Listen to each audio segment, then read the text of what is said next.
یہ لاجواب ہے، بالکل زبردست۔ فریحہ نے رینا کو تازہ ترین معلومات بتانی شروع کی جو اس نے حاصل کی تھی۔ تم تصور بھی نہیں کر سکتی ابھی کیا ہو رہا ہے۔ اس مسئلے نے کینیڈا کے تمام خاندان میں شدید بحث چھیڑ دی ہے۔ تمام گروپ چیٹ اسی موضوع پر گونج رہے ہیں۔ ٹرنر خاندان غصے سے پاگل ہو چکا ہے۔ لیانا نے صبح سویرے ہی اپنے دونوں بھائیوں کو ہوٹل بھیجا تاکہ انہیں موقع پر پکڑ لیں۔ میں نے سنا ہے کہ اس نے مونٹ کو رنگے ہاتھوں پکڑا ہے۔ وہ تو لباس میں بھی مکمل نہیں تھا۔ یہ منظر رینا کے توقعات کے مطابق تھا۔ میں نے جان بوجھ کر ایڈیٹر سے کہا تھا کہ وہ ویڈیو میں بیٹھ کے فریم پر ہوٹل کا پتہ دکھائے۔ ٹرنر خاندان کے لیے معلوم کرنا مشکل نہیں تھا، لیکن تم نے ایسی عورت کا بندوبست کیا۔ فریحہ نے تیس کی آواز نکالی اور کہا، سماجی دائرے کے لوگ جھٹکا محسوس کر رہے ہیں۔ کیا جو کہا جا رہا ہے وہ سچ ہے؟ رینا نے تعجب سے پوچھا۔ کیا بات ہے؟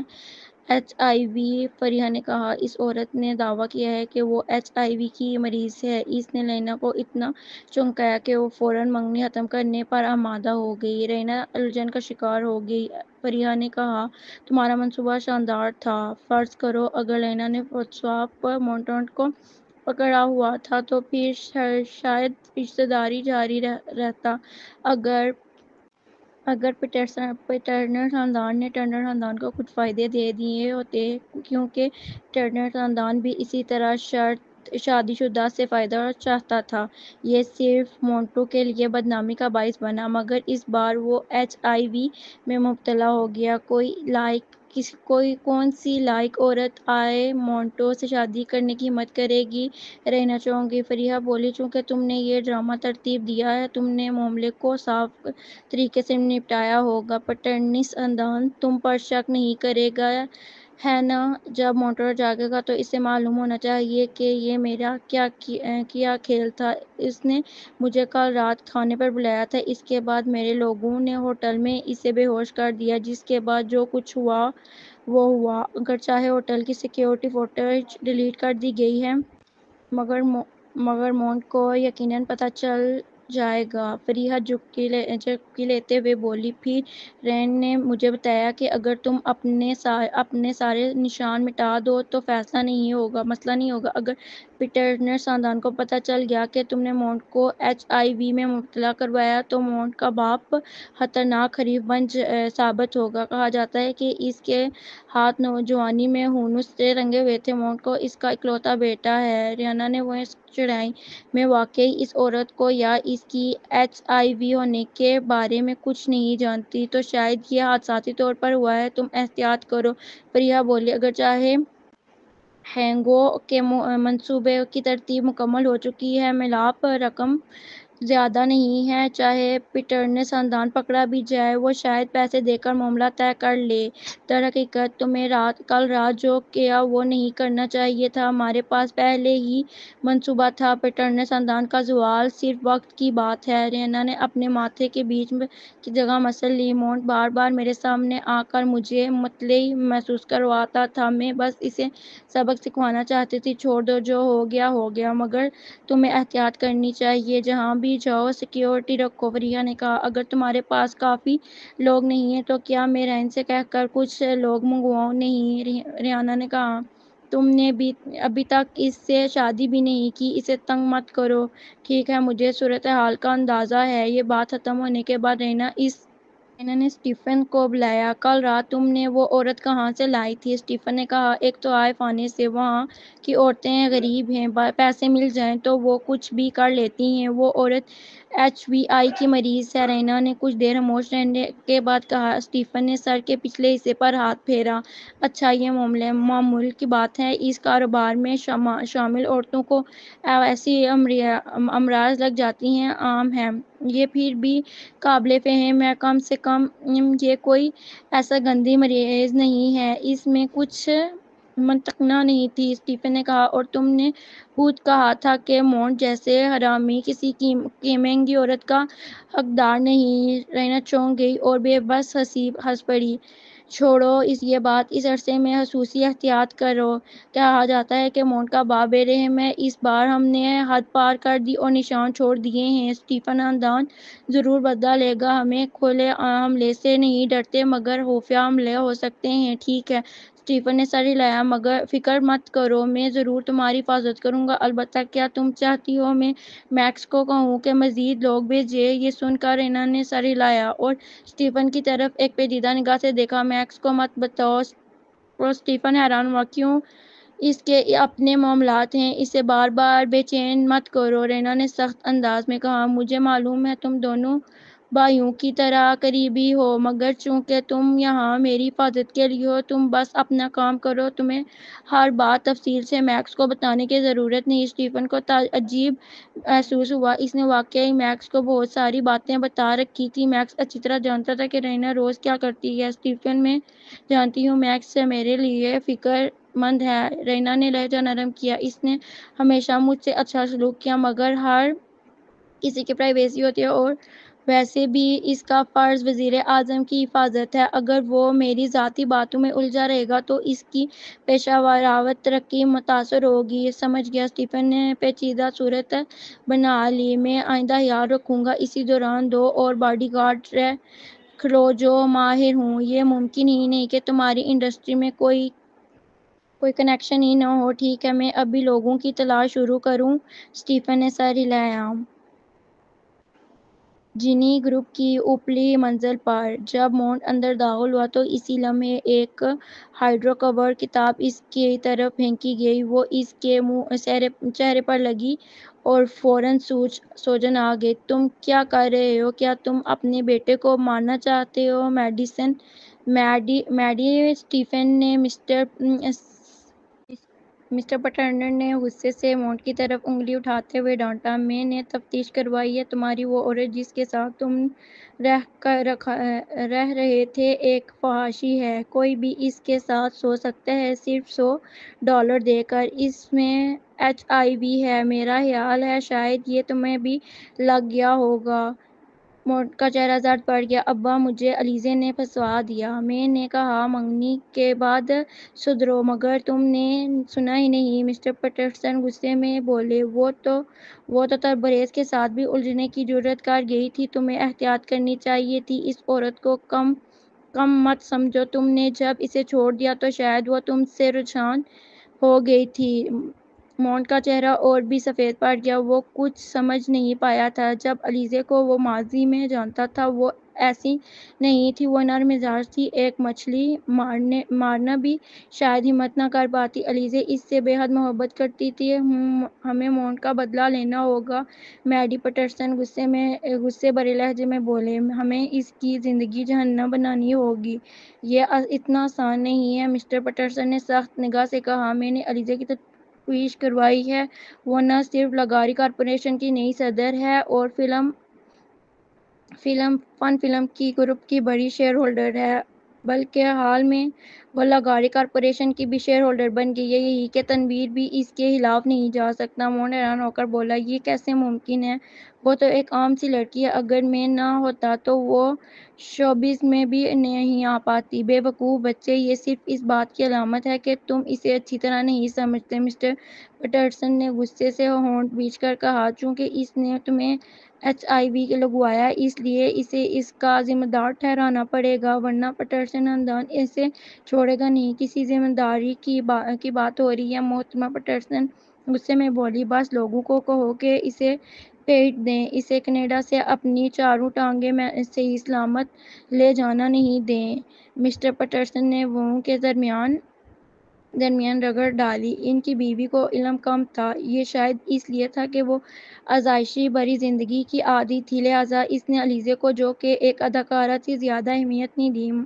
ماں، ایسا کریں کیا؟ یہ بہت غیر مناسب نہیں ہوگا، مونٹ ہچکچاتے ہوئے بولا۔ اگر علیزے وہی ہوتی جو پہلے تھی تو شاید بات سمجھ میں آتی، مگر والد نے ابھی کہا کہ وہ شیرازی کارپوریشن کی صدر ہے، فلم گروپ انڈسٹری کی بڑی شیئر ہولڈر ہے، لغاری کارپوریشن کی شیئر ہولڈر بھی ہے۔ اس کی موجودہ حالت دیکھو، لغاری کارپوریشن کے کسی بھی شیئر ہولڈر کا مقام والد کے برابر ہو سکتا ہے۔ لغاری کارپوریشن پہلے جیسی نہیں رہی، محترمہ پیٹرسن نے کہا۔ میں نے پوچھ گچھ کھیل کر ہونا سنا ہے، شاید پچھلے ہفتے لغاری کارپوریشن کے منافع نصف رہ گئے تھے۔ امیر تو ضرب برداشت کر بھی رہتے ہیں۔ لاغاری کارپوریشن اب بھی ملکی سطح پر طبی وسائل میں سرفہرست ہے۔ مسٹر پیٹرسن نے وضاحت کی۔ موت کے وقت تم کون سے اسپتال کو ترجیح دو گے؟ لاغاری کارپوریشن کوئی اور؟ محترمہ پیٹرسن کے پاس اب کوئی بات نہ رہی۔ مسٹر پیٹرسن نے تندیہ انداز میں کہا، تاہم پیٹرسن خاندان کو کسی کے ہاتھوں دبنا نہیں جا سکتا۔ چونکہ الیزا نے مونٹ کو نقصان پہنچایا تو اسے بطور معاوضہ خود پیش ہو کر مونٹ سے شادی کر لینی چاہیے۔ سوچو ذرا، اس کے پاس اتنے مسائل ہیں کہ وہ ٹرنر خاندان سے کمزور نہیں ہے۔ محترمہ پیٹرسن نے آنکھیں کھول دیں۔ کیا تم مزاح کر رہے ہو؟ وہ ہمارے مونٹ کے لائق کیسے ہو سکتی ہے؟ وہ اس کے جوتے اٹھانے کے لائق بھی نہیں۔ کیا نادان عورت ہے! مسٹر پیٹرسن نے غصے سے کہا۔ جب وہ ہمارے خاندان میں شامل ہو گئی تو کیا اس کی جو کچھ چیزیں ہوں گی وہ سب پیٹرسن خاندان کی ملکیت بن جائیں گی؟ اگر وہ بچہ پیدا کرے تو ہمارا نواسہ سب لاغاری کارپوریشن کے شیئر ہولڈر بن سکتے ہیں۔ الیزا، اب سب کچھ معلوم ہے کہ مونٹ کو HIV ہے۔ کیا معمولی خوشحالی خاندان کوئی لڑکیاں بھی اس سے شادی کرنا چاہیں گی؟ محترمہ پیٹرسن حیران پریشان تھیں۔ یقیناً وہ غریب عورتیں مونٹ سے شادی کی مستحق نہیں تھیں۔ ابا، مجھے سمجھ آ گیا۔ مونٹ نے مٹھیاں سکیڑ لیں۔ اس کی آنکھوں میں نفرت تھی۔ وہ اس سے شادی کروائے گا، اس کے بعد اسی طرح کا سلوک پیش کرے گا جو اس نے مجھے دیا۔ اچھا، جلد بازی عظیم منصوبوں کو خراب کر دے گی۔ مسٹر پیٹرسن نے اس کے کندھوں پر ہاتھ رکھا، تاہم نرم طریقے سے۔ پہلے تمہیں کچھ زبردستی بھی کرنی چاہیے۔ اگلے دن اینا ابھی سوئی ہوئی تھی جب اس کی سیکرٹری نے فون کر کے جگا دیا۔ صدر اوسط، حالات خراب ہیں۔ کمپنی کے ڈسٹرکٹ رپورٹر اب اپنے کنٹریکٹ ختم کرنے کا کہہ رہے ہیں۔ میں فوراً کمپنی جاتی ہوں۔ رینا نے فوراً کپڑے بدل کر وہاں دوڑ لگائی۔ جب وہ کمپنی پہنچی تو ملازمین کام کرنے کے لیے بے حوصلہ کھڑے تھے۔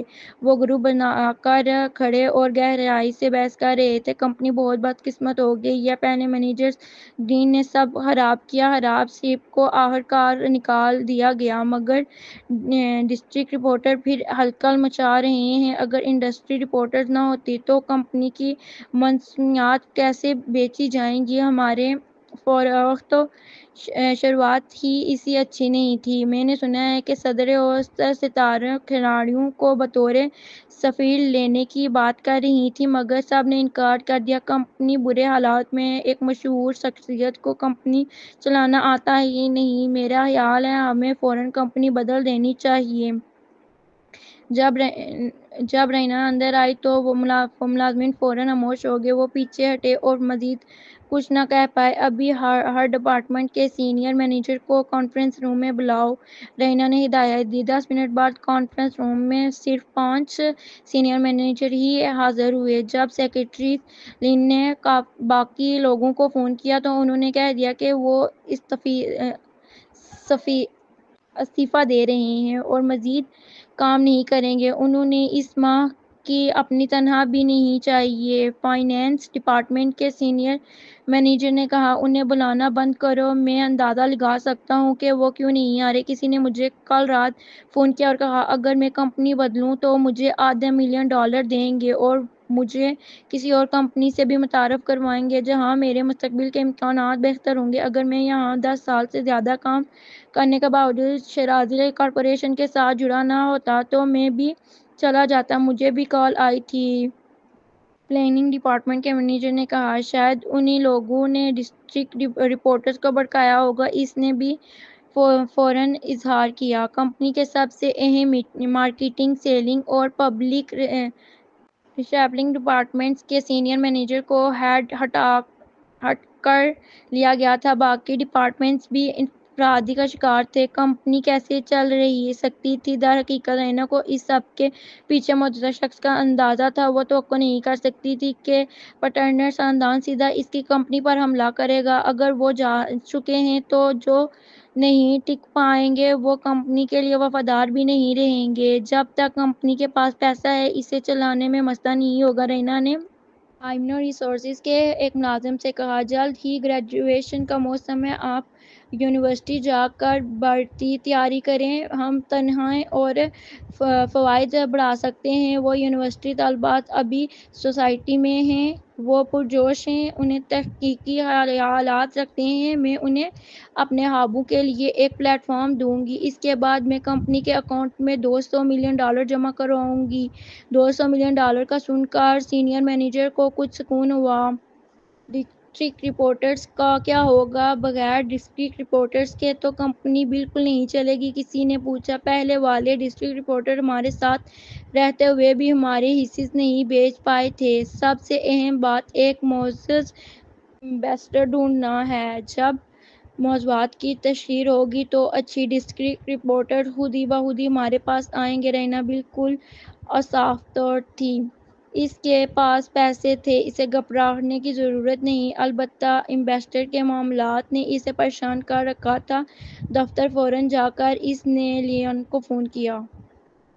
علیزے، میں نے تمہارے لیے پتہ لگوایا ہے، پچھلے سال بہت سے اولمپک گولڈ میڈلسٹ تھے، مگر وہ پہلے ہی کئی کانٹریکٹس پر سائن کر چکے ہیں۔ وہ گولڈ میڈلسٹ تفریحی صنعتوں کے ستاروں سے مختلف ہوتے ہیں، ان کی سخت تربیت ہوتی ہے اور وہ عام طور پر کمرشل فلموں کے لیے وقت نہیں نکال پاتے جب تک کہ وہ اپنی ایتھلیٹ شخصیت کو خطرے میں ڈالنے کے لیے خود راضی نہ ہوں۔ ٹھیک ہے، میں کوئی اور راستہ سوچوں گی۔ رینا نے فون رکھ دیا، سر میں تیزی سے درد تھا، وہ شراری کا آپریشن کو کنٹرول بدترین وقت میں سنبھال چکی تھی۔ صدر وسیع جوش ٹرنر کے مینیجر ہمارے دفتر پر موجود ہیں، انہیں کہنا ہے کہ جوش ہمارے ساتھ کانٹریکٹ کر سکتا ہے۔ لیانا نے اچانک خوشی سے اندر آئی اور بولی، وہ ابھی دروازے پر ہیں، رینا چاہوگی اسے اندر آنے دو۔ جلد ہی ایک تھوڑی موٹی مگر 40-50 کی اوپر کی خاتون دفتر میں داخل ہوئی۔ خوشی ہوئی آپ سے مل کر، حوصلے وسیع میں لمٹے۔ خوشی ہوئی مس لمٹے، رینا نے سیکرٹری سے کافی سرو کرنے کا کہا۔ سنا ہے جوش ہمارے ساتھ کام کرنے کو تیار ہے، حالانکہ ہماری کمپنی نے آپ سے پہلے بھی رابطہ کیا تھا۔ مس لمٹے نے نیم ہنسی سے جواب دیا، جی ہاں، شراری کا آپریشن پچھلے چند سالوں سے صحیح نہیں چل رہی۔ منطقی طور پر تو جوش ہمارا انویسٹر نہیں بنے گا، مگر جوش کی ماں کو چند سال قبل پھیپھڑوں کا ٹیومر تھا۔ اس آپریشن کو کرنے والا ڈاکٹر تبریز لغاری ہی تھا جس نے اس وقت جوش کی ماں کی جان بچائی۔ تب سے جوش ڈاکٹر لغاری کا مقروض ہے۔ رینا کو بات سمجھ آ گئی، تو یہ ڈاکٹر لغاری نے آپ کو بلایا تھا؟ مس لمٹے نے سر ہلا کر کہا، کافی عرصے پہلے علیزے اور تنویر کا معاملہ مشہور ہوا تھا۔ سب نے سوچا کہ تنویر علیزے سے انتقام لے گا، مگر اس وقت معاملات واضح نہیں تھے۔ در حقیقت بہت سے ڈاکٹر پھیپھڑوں کے ٹیومر کا علاج کر سکتے ہیں، تاہم ڈاکٹر لغاری کی مہارت میڈیکل انڈسٹری میں بہترین مانی جاتی ہے۔ کہا جاتا ہے کہ چاہے آپریشن کتنا ہی مشکل کیوں نہ ہو، ان کے لیے جانے والا آپریشنز کی کامیابی کی شرح 90% تک ہوتی ہے۔ کئی سنگین مریض ان سے اپیل کرتے ہیں کہ وہ ان کا آپریشن کریں، مگر وہ بہت مصروف رہتے ہیں۔ جوش نے تب طویل عرصے تک ان سے التجا کی تھی۔ مس لمٹے نے آہ بھری اور کہا، مس لغاری نے آخرکار مان لیا اور جوش کی ماں کے لیے آپریشن کرنے کی رضامندی دے دی۔ وہ چاہتے تھے کہ جوش مناسب تربیت کرے اور مستقبل میں ملک کے لیے گولڈ میڈل بن جیتے۔ جوش کی والدہ کی محفوظ ہوں گی تو وہ سکون سے تربیت کر سکے گا، اور اس سال اس نے 2 گولڈ میڈلز جیتے ہیں۔ رینا دنگ رہ گئی، وہ تصور بھی نہیں کر سکتی تھی کہ تنویر جیسا سرد مزاج اور بے حس آدمی اس قدر بے وطنی کے جذبات رکھتا ہوگا، تاہم بطور ڈاکٹر اس کی مہارت واقعی ناقابل تردید تھی۔ مس لمٹے نے آہ بھری اور کہا، ابتدائی طور پر ہم واقعی شیرازی کارپوریشن کے ساتھ کام نہیں کرنا چاہتے۔ بہرحال شیرازی کارپوریشن کی حالت ٹھیک نہیں تھی، ہمیں ایتھلیٹک اسپانسرشپ پر جیتے وقت بہت محتاط ہوتے ہیں۔ پیسہ سب کچھ نہیں ہوتا، بنیادی بات یہ ہے کہ پروڈکٹس اچھے ہوں۔ سچ کہوں تو پچھلے کچھ سالوں میں شیرازی کے اسپورٹس پروڈکٹس خاص نہیں رہے، پھر بھی ہمیں یہ بڑا احسان ہو چکا ہے۔ میں دل کی گہرائیوں سے معذرت کرتی ہوں، رینا نے مخلصی سے کہا۔ ہم بھی کھلاڑیوں کی صورتحال کو قدر کی نگاہ سے دیکھتے ہیں۔ اگر ہم جوش کو اپنا ایمبیسڈر بنا لیں تو ہم اپنی نئی تیار کردہ مصنوعات کو ضرور لانچ کریں گے۔ فی الحال ہم نے خاص طور پر پروڈکٹ میں بریک تھرو کے لیے $300 ملین سرمایہ کاری کی ہے۔ اس بار کی پروڈکٹس عوام کی جانب سے تنقید کا نشانہ ہرگز نہیں بنیں گی۔ ٹھیک ہے، ہم دیکھیں گے۔ ملمر نے رینا کی باتیں سن کر مطمئنی کا اظہار کیا۔ صدر بس، مجھے توقع نہیں تھی کہ آپ فلمی شعبے میں بزنس میں آ کر اتنا اچھا کر رہی ہوں گی۔ میں صرف ایک بات سمجھتی ہوں، اگر کوئی برانڈ بلند مقام حاصل کرنا چاہتا ہے تو اس کی مصنوعات اور معیار شاندار ہونا چاہیے۔ رینا نے سنجیدگی سے کہا، چلو اچھا تعارف کرواؤ۔ نئی مصنوعات تیار ہوتے ہی آپ جوش کو اشتہارات کے لیے بلا سکتی ہیں۔ شکریہ۔ نئی مصنوعات میں تقریباً 1 ماہ لگے گا۔ رینا اور ملمر نے معاہدے پر سائن کیے۔ کمپنیاں چھوڑتے ہی رینا نے تنویر کی سیکرٹری کو فون کیا۔ جیسے ہی سیکرٹری نے تنویر کو آگاہ کیا، صدر لاغاری شیرازی کارپوریشن کے علیزے نے جوش کے لیے معاہدہ کر لیا ہے۔ اچھا، تنویر نے سر ہلایا۔ کسی کو بتاؤ کہ شیرازی کارپوریشن پر نظر رکھے، اگر کوئی مسئلہ ہو تو فوراً رپورٹ کرو۔ سیکرٹری ہچکچا کر بولی، لگتا ہے پیٹرسن خاندان نے شیرازی کے بیشتر سینئر مینیجرز کو ہیڈ کواٹر کرنے کے لیے بھاری رقومات خرید کی ہیں۔ کیا ہمیں ضرورت نہیں؟ تنویر اشارہ کر کے اسے برخاست کر دیا۔ دروازہ بند ہونے کے بعد کین نے تعجب سے پوچھا، جب تم اس کی مدد کر رہے ہو تو آخر تک کیوں نہیں کر دیتے؟ اگر وہ ہر معاملے میں اس کی مدد کروں گا تو وہ خود کمپنی چلانے کا تجربہ نہیں حاصل کرے گی۔ یہ راستہ اس کے لیے پچھلا میرا کام بچ جائے گا اور وہ ایسا نہیں چاہتی، وہ اسے قبول بھی نہیں کرے گی۔ تنویر نے پرسکون لہجے میں کہا، در حقیقت اس کے باوجود کامیابیوں کے ساتھ وہ مسئلے کو پہلے یا بعد ازاں خود حل کر لے گی، چاہے میں جوش تلاش کرنے میں اس کی مدد نہ بھی کروں۔ بس یہ خوف ہے کہ وہ شاید جوش کو نہ چنے۔ جوش اسی سال سرمائی اولمپکس میں 2 سنہرے تمغے جیتنے والا واحد ایتھلیٹ ہے اور وہ برخوردار اور معقول بھی ہے۔ ایسی پیشکش اس کے سامنے آتے ہی وہ ضرور متاثر ہوگی۔ کین فوراً سمجھ گیا، یعنی تم مدد تو کرو گے مگر ایک حد تک۔ بالکل۔ تنویر نے تابعداری میں سر ہلایا۔ زیادہ کر دینے سے لوگ کھٹکھٹاتے ہیں، ہر کوئی لال قالین پسند نہیں کرتا۔ کین نے صدر خاندان کی اسے تنویر کا یہ بدلاؤ عجیب لگ رہا تھا، جیسے وہ کسی اور شخص میں بدل گیا ہو۔ اسی لمحے میز پر رکھا فون بج اٹھا۔ تنویر نے اسکرین پر رینا لکھا ہوا دیکھا تو دل دھڑکنے لگا۔ کین صورتحال سمجھ کر چالاکی سے وہاں سے نکل گیا۔ تنویر فون اٹھایا اور کال اٹینڈ کی۔ کیا کہنا ہے؟ اگر چائے نہ ہوتا تو میں فون کیوں کرتی؟ رینا نے ٹھنڈے لہجے میں کہا، جوش کے بارے میں شکریہ، بس اتنا ہی۔ آئندہ میری باتوں میں دخل اندازی بند کر دو۔ تنویر خراٹے جیسی گھنٹی دار آواز میں کہا، اگر تم واقعی مجھ سے دور رہنا چاہتی ہو تو جوش کی منظوری قبول نہ کر کے بھی یہ ثابت کر سکتی تھی۔ رینا کی سانس اٹک گئی۔ یہ بہت کم ہوتا تھا۔ وہ اچھی طرح جانتی تھی کہ اسے یہ قبول نہیں کرنا چاہیے تھا۔ اس نے واضح طور پر کہا تھا کہ وہ تنویر کو اپنے قریب نہیں چاہتی، پھر بھی اس نے اس کی پیشکش کرتی اسپانسرشپ قبول کر لی۔ جوش تو جوش ہے، وہی واحد شخص تھا جو اس نے اس سال سرمائی اولمپکس میں 2 تمغے جیتے تھے۔ وہ اپنی شہرت کے عروج پر تھا اور برخوردار بھی۔ پورے ملک اس کا دیوانہ تھا۔ ایسا زبردست لانچر کا مقابلہ کرنا اس کے بس کی بات نہیں تھی۔ یقیناً مفت چیزیں مانگنے میں حرج نہیں، میں بے وقوف نہیں ہوں، رینا نے بے شرمی سے کہا، مگر مجھے یہ یاد دلا دو کہ تم جو کچھ بھی کرو ہم کبھی ایک نہیں ہوں گے۔ میں تمہیں کبھی معاف نہیں کر سکتی۔